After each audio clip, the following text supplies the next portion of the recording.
안녕하십니까. 오늘은 지금 여기에 중용 세 번째 시간으로 중절에 대해 말씀드리겠습니다. 중절은 중용이라는 경전 제1장에 나오는 말입니다. 기뻐하고 노여워하고 슬퍼하고 즐거워하는 정이 바라지 않는 것을 중이라 이르고 바라여 모두 절도에 맞는 것을 화라고 이른다. 중용 제1장의 말입니다. 1장 중에 일부 말입니다. 감정이 드러나지 않는 것을 중이라고 이르고 감정이 드러났는데 그 드러난 감정이 절도에 맞는 것을 화라고 하였습니다. 화는 서로 간의 균형을 맞춰 자기 삶의 에너지를 얻는 것이다. 첫째는 화는 서로 조화를 이루는 것입니다.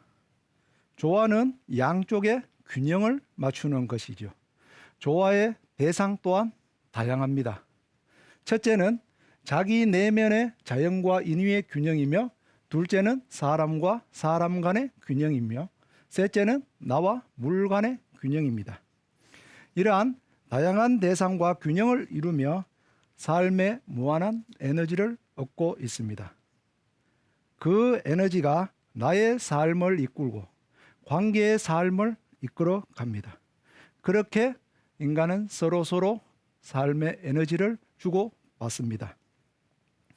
내면의 자연, 여기서 말한 내면의 자연과 인위의 균형, 내면의 자연이라는 말은 몸에서 드러나는 본능적인 몸의 반응입니다. 그리고 인위의 균형이라는 것은 인간의 의식적인 생각을 말하는 것입니다. 배가 고픈데 음식을 안 먹는 것과 배가 부른데 음식을 계속 먹는 것, 이것은 균형이 아닙니다. 이것은 자연과 인위가 균형을 맞추지 못하는 것입니다. 첫 번째, 자기 속에서, 자기 내면에서 균형을 맞추지 못하는 것입니다. 이러한 균형은 끊임없는 피드백을 통해 화의 범위를 확대하여 나간다. 조화를 이룰 수 있는 범위가 있습니다.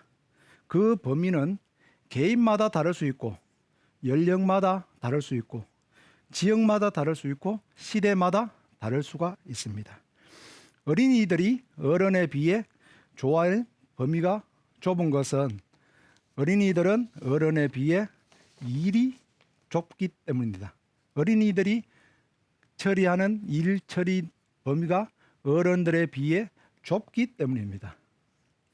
이것과 저것을 이어주고 둘 간의 어떤 관계를 형성시켜 주는 것이 바로 일입니다.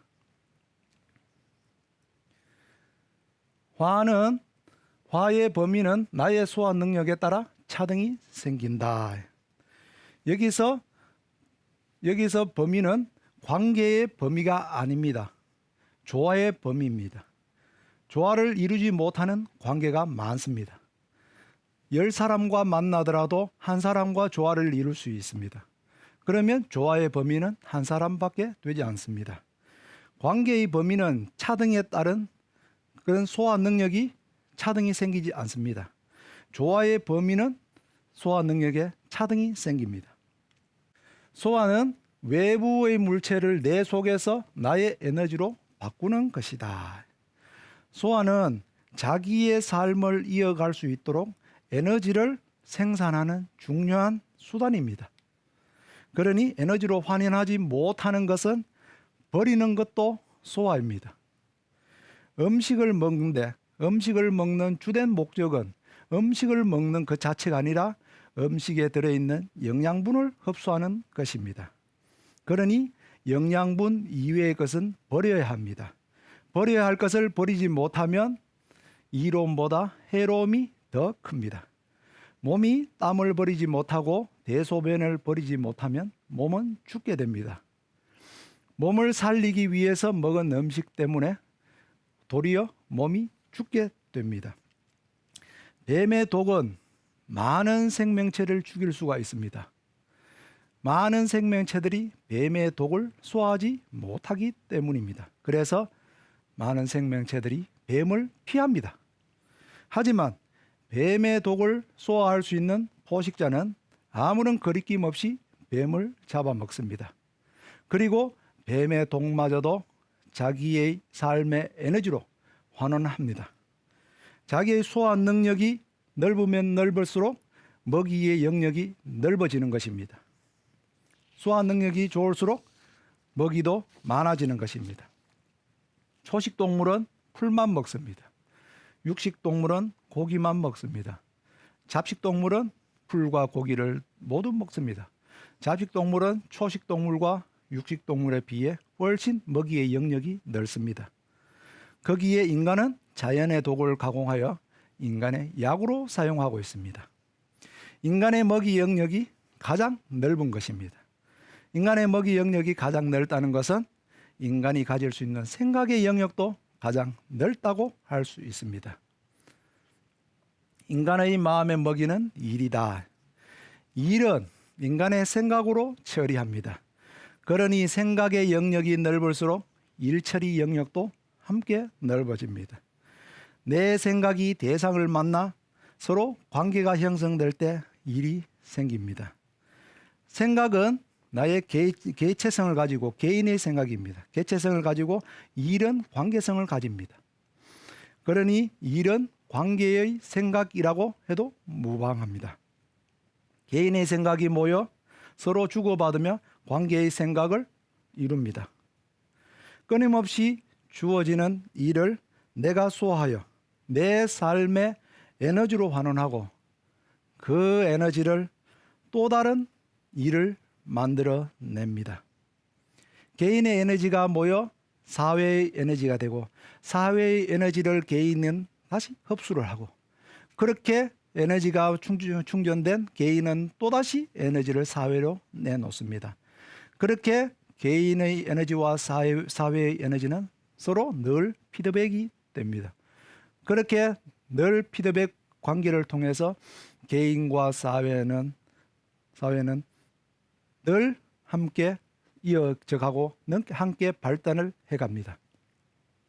그렇게 개인과 사회는 생명을 함께 이어갑니다. 개인의 생명이 바로 사회의 생명이고 사회의 생명이 바로 개인의 생명으로 직결되어 있습니다.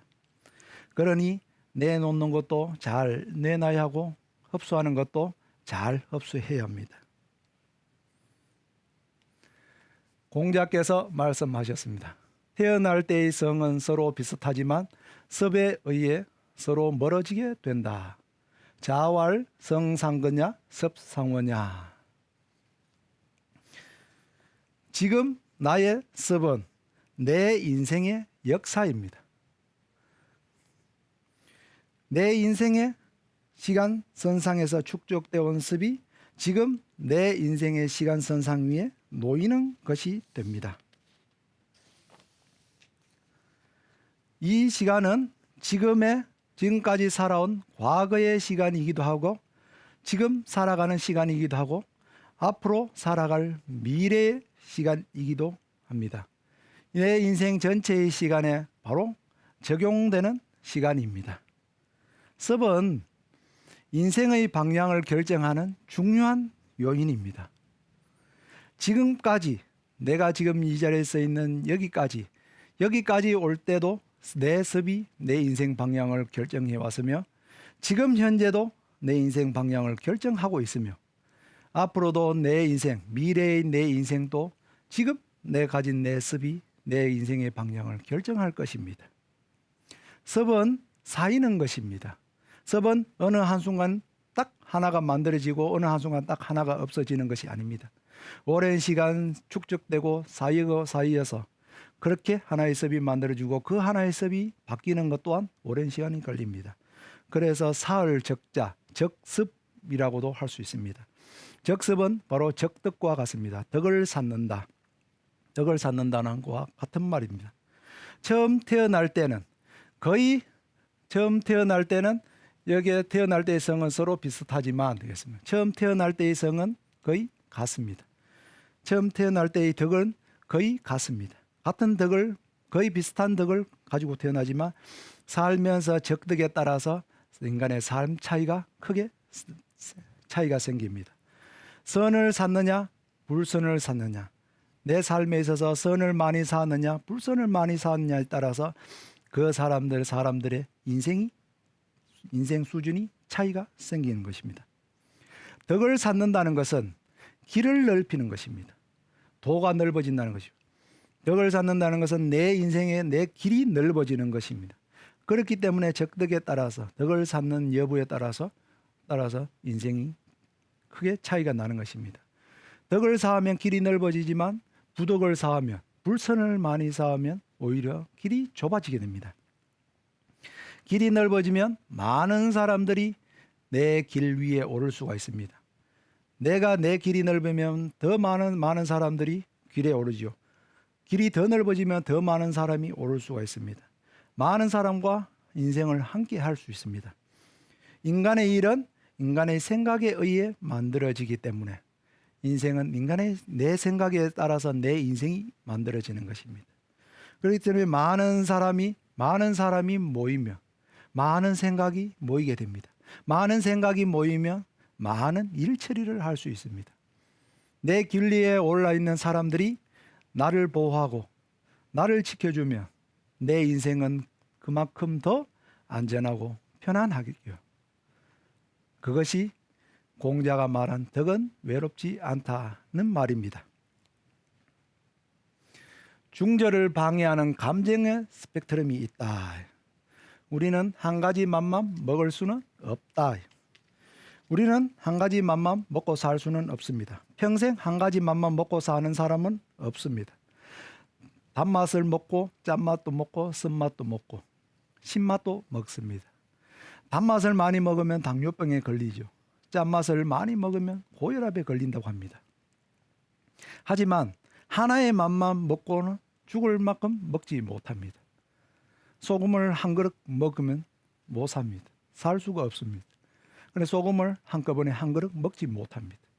설탕을 한 그릇 먹기가 어렵습니다.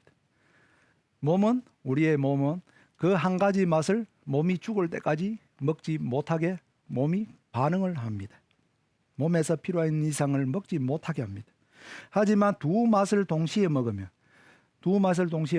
몸의 감각 기능이 제 기능을 하지 못해 과다 섭취하게 됩니다. 설탕 맛을 소금이 뺐고 소금 맛을 설탕이 뺐습니다. 그런데 거기에 매운맛을 더하면 단맛과 짠맛을 거의 느끼지 못한 채 과다 섭취하게 됩니다. 감정도 마찬가지입니다. 한 가지 감정만 있으면 과불급이 생기지 않는다. 두 개, 세 개의 감정이 뭉치면 자기도 어떤 감정인지 알지 못해 통제를 하지 못합니다. 평생 웃고만 사는 사람도 없습니다. 평생 울고만 사는 사람도 없습니다. 평생 화내고만 사는 사람도 없습니다. 고등동물일수록 감정의 스펙트럼은 더 복잡하고 더 영역이 넓습니다. 감정의 스펙트럼은 인간관계가 넓어질수록 더 확대됩니다. 색깔은 우리가 보는 세계에서 원색만 있다면 그 색은 분명하게 구분될 수가 있겠죠. 하지만 그 색을 조합했을 때 이 색은 무궁무진한 색이 탄생됩니다. 그 색을 우리는 분명하게 구분할 수가 없습니다. 맛 역시 한 솥 물에 설탕 1g의 차이, 소금 1g의 차이를 우리는 맛을 느낄 수가 없습니다. 그 색과 그 맛을 구분하는, 그 조합된 색과 조합된 맛을 구분하는 것은 연구실에서 메모지에서나 가능한 일입니다. 인간의 감각으로는 그것을 알 수가 없습니다. 인간의 개인의 감정은 단순한 감정이며 단순한 상황이지만 관계의 감정은 복잡한 감정이며 복잡한 상황입니다. 관계가 복잡할수록 더 많은 일 처리를 해야 되고 더 많은 일 처리를 하기 위해서 더 많은 생각이 필요하고 더 많은 생각을 하기 위해서는 더 많은 감정이 동원됩니다. 연속해서 일어나는 일에 따라 다양한 감정의 파장이 생긴다. 감정의 파장은 일의 경계를 넘어 서로 간섭한다.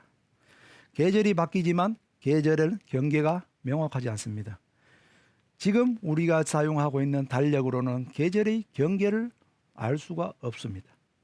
명확하게 알지 못합니다. 그저 대충 몇 월이면 뭐 가을이다, 몇 월이면 겨울이다. 대충 그렇게 알 뿐입니다.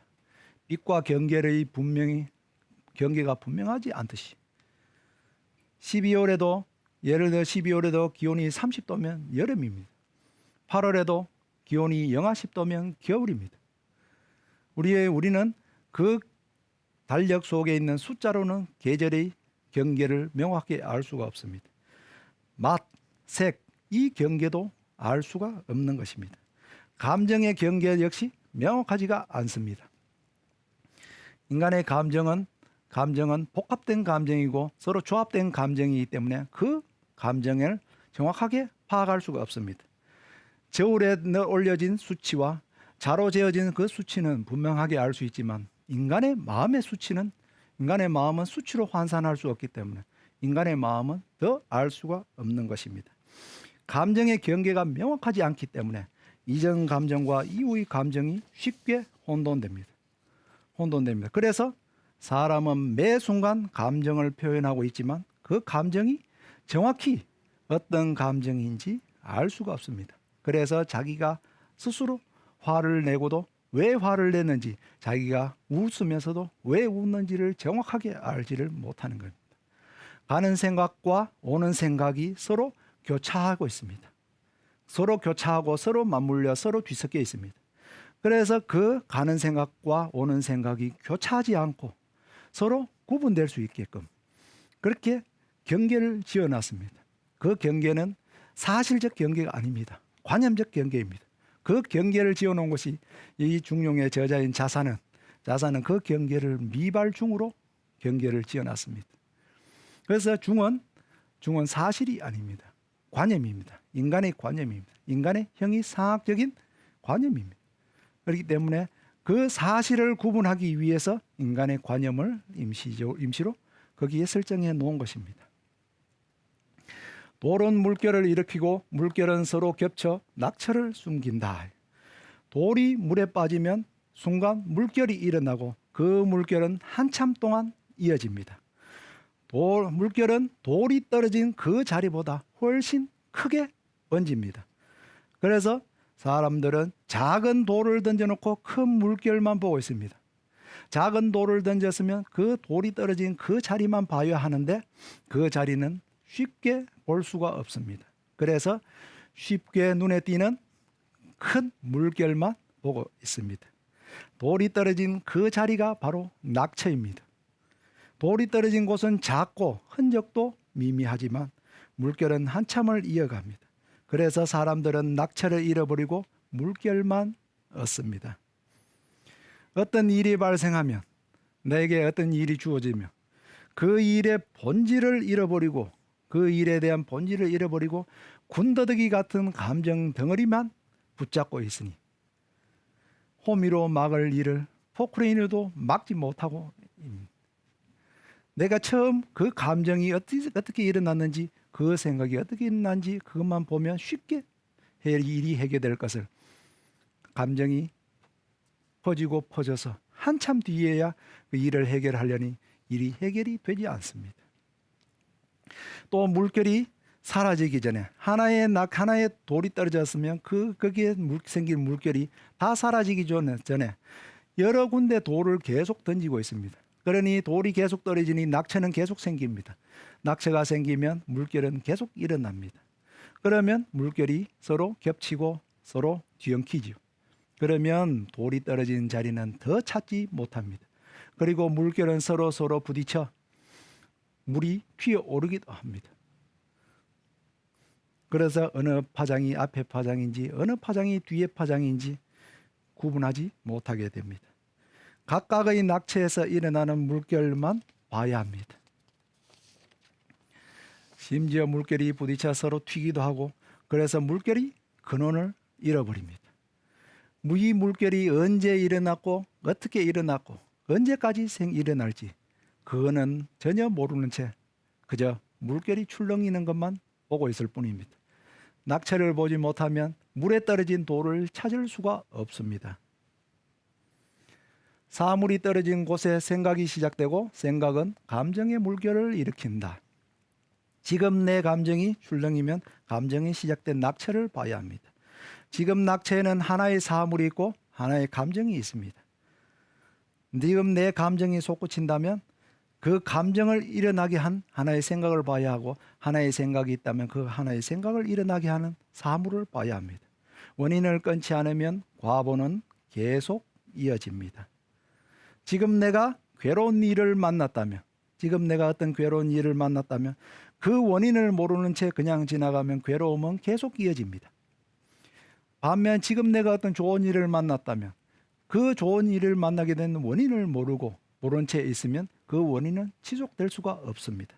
좋은 일을 지속하려면 좋은 일이 있게 된 원인을 찾아야 합니다. 낙처를 보지 못하면 연못 어딘가에 떨어진 돌을 찾아 온 산천을 헤매는 것처럼, 지금 내 처음 한 생각을 보지 못하면 내 분풀이 상대를 찾아 이 세상을 헤매고 다니는 것과 같습니다. 첫 자리의 생각은 사물을 왜곡시킵니다. 내 속에 나에게 떨어진 사물, 첫 사물은 그냥 무심한 사물입니다. 무심한 사물인데 그 사물이 첫 자리 생각을 만나며 유심한 사물이 됩니다. 유심한 사물은 이미 왜곡된 사물입니다. 우리는 그렇게 늘 왜곡시키고 살아갑니다. 절은 생존 감정과 생활 감정의 조화이며 생활 감정의 절제를 함축하고 있다. 절은 물결이 낙체해서 최대한 벗어나지 않게 하는 것입니다. 그런 노력입니다. 중절, 절도에 딱 맞게 하라. 절도에 딱 맞게 하라는 것은, 그 절도라는 것은 그 자체가 이 내가 낙체 떨어진 돌이 떨어진 내 사물, 내게에서 떨어진 사물이 떨어진 그 자리에서 최대한 물결이 벗어나지 않게 하는 것입니다. 돌이 물에 떨어지면 물결이 생기지 않을 수가 없습니다. 어떤 물건이든 물에 들어가는 순간 물결은 크든 작든 일어나게 됩니다. 멀리서 돌을 던지면 물결이 크게 일어날 것이고, 가까이서 살짝 놓으면 물결이 작게 일어날 것입니다. 큰 돌을 던지면 크게 일어나고 작은 돌을 던지면 작게 일어날 것입니다. 모든 인간은 저절로의 감정이 있습니다. 그 때문에 감정이 드러나지 않을 수가 없습니다. 감정은 저절로입니다. 하지만 물결이 최소화되면 낙체를 쉽게 할 수 있고, 서로 여러 군데 낙체가 생겨도 물결이 서로 겹치지 않게 할 수 있듯이, 인간의 생각을 잘 들여다보면 내가 지금 일어나는 감정의 그 중심에 있는 그 생각을 잘 들여다보면 지금 내 감정을 최대한 조절할 수 있을 것입니다. 인간의 감정은 두 가지가 있습니다. 생존 감정과 생활 감정입니다. 생존 감정은 절제가 필요치 않지만 생활 감정은 교육을 통해 절제를 둬야 해 나간다. 인간이 살면서 배우는 것은 거의 생활 감정입니다. 거의 대부분이 생활 감정을 배우고 삽니다. 기쁨, 슬픔 그 자체는 배울 수가 없습니다. 본래 타고나는 것입니다. 배워서 알 수 있는 것이 아닙니다. 원색이 저절로라면 조합된 색은 학습입니다. 원색을 칠정에 비유한다면 칠정은 자연입니다. 태어날 때 저절로 가지고 태어난 자연입니다.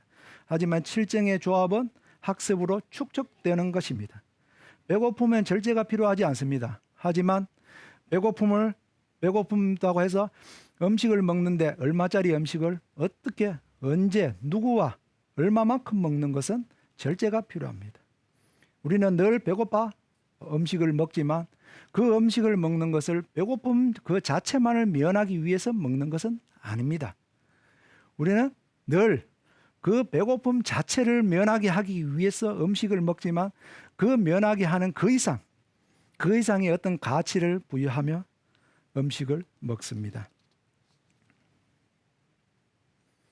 시와 공의 절제를 둠으로 시간과 공간이 된 것처럼 무한한 감정의 절제를 둠으로 인간 사회가 형성되었다. 감정의 절제는 곧 행위의 절제로 이어집니다. 감정의 절제는 행위의 절제입니다. 내가 지금 어떤 감정이 있냐에 따라서 내 지금 행위가 달라지죠. 내 말이 달라지고 내 행동이 달라지게 됩니다. 그러나 절제의 범위를 무한하게 확장할 수는 없기 때문에 절제의 범위를 윤리의 범위로 한정하여 놓았습니다.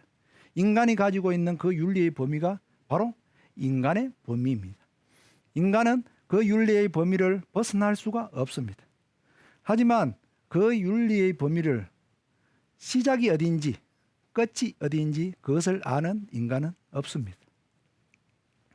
망망대해에 떠있는 배는 바다의 크기를 모릅니다. 하지만 분명 바다의 끝이 있는 것처럼 윤리 속에 있는 인간은 윤리의 크기를 모르지만 분명 윤리의 끝이 있습니다. 바다는 지구 속에 있는 것처럼 크기를 알 수 없는 윤리는 인간의 삶 속에 있습니다. 오늘은 이것으로 마치겠습니다. 감사합니다.